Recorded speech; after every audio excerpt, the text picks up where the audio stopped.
Dalam video ini kita akan lihat berkenaan dengan topik yang seterusnya, iaitu fenomena pasang surut.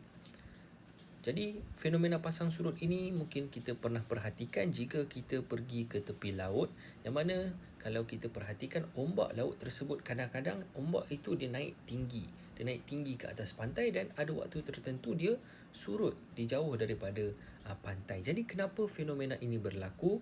Jawapannya adalah disebabkan oleh tarikan graviti daripada bulan dan juga matahari. Dan yang pentingnya adalah tarikan graviti ini dia lebih kuat daripada bulan lah, kerana bulan itu dia lebih dekat dengan bumi daripada matahari. Dan kalau kita lihat pada gambar ini, di kawasan ini yang mana dia bersamaan dengan bulan dan juga yang bertentangan dengan bulan ini, dia akan mengalami fenomena pasang, manakala yang 90 darjah ini yang jauh daripada bulan ini, iaitu dekat kawasan atas ini dan kawasan bawah ini, dia akan mengalami fenomena surut, iaitu air dia akan rendah lah, disebabkan oleh tarikan graviti daripada bulan itu, dia menarik macam itu, menyebabkan air ini dia ditarik ke sebelah ke arah bulan, dan juga air yang di sebelah ini ditarik ke arah yang bertentangan dengan bulan disebabkan oleh tarikan graviti bulan dan juga matahari. Baik, jadi air pasang ini dia ada dua jenis. Dua jenis yang mana dia bergantung kepada kedudukan. Yang pertama bulan, dan juga yang kedua adalah kedudukan matahari. Jadi ada air pasang yang sangat-sangat tinggi, dan juga ada air pasang yang dia naik sederhana sahaja.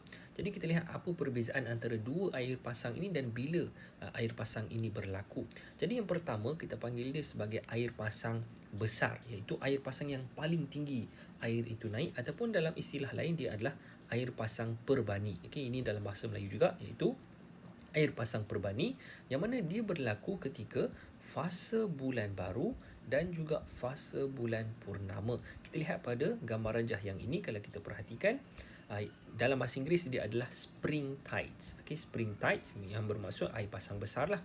Jadi kita perhatikan dia ketika fasa bulan baru, maksudnya bulan ini dia selari dengan matahari, dia berada di antara bumi dan juga matahari. Jadi dekat kawasan ini, tarikan graviti daripada bulan dan matahari itu dia akan bertambah. Jadi tarikan gravitinya akan jadi lebih besar kerana dia sama, dia selari antara bulan dan matahari, menyebabkan air pasang itu dia yang lebih besar. Jadi kita panggil fenomena ini sebagai air pasang besar.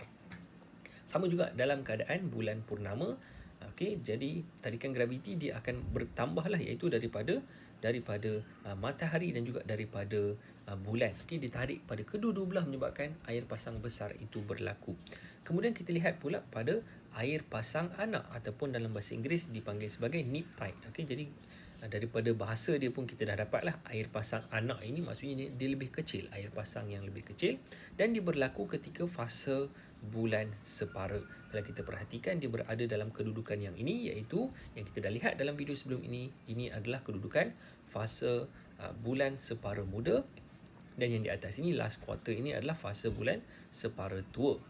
Jadi kalau kita lihat daripada sini, bulan kalau dia berada di kawasan ini, iaitu separa muda, dia akan tarik air ke arah dia, dan ke arah yang sebelah sana, manakala matahari pula dia akan tarik ke arah matahari dan tarik ke sebelah sana, dan sudutnya adalah 90 darjah, menyebabkan dia tarik ke semua arah. Jadi dia punya pasang itu lebih kecil berbanding dengan air pasang besar ketika fasa bulan baru dan juga fasa bulan purnama.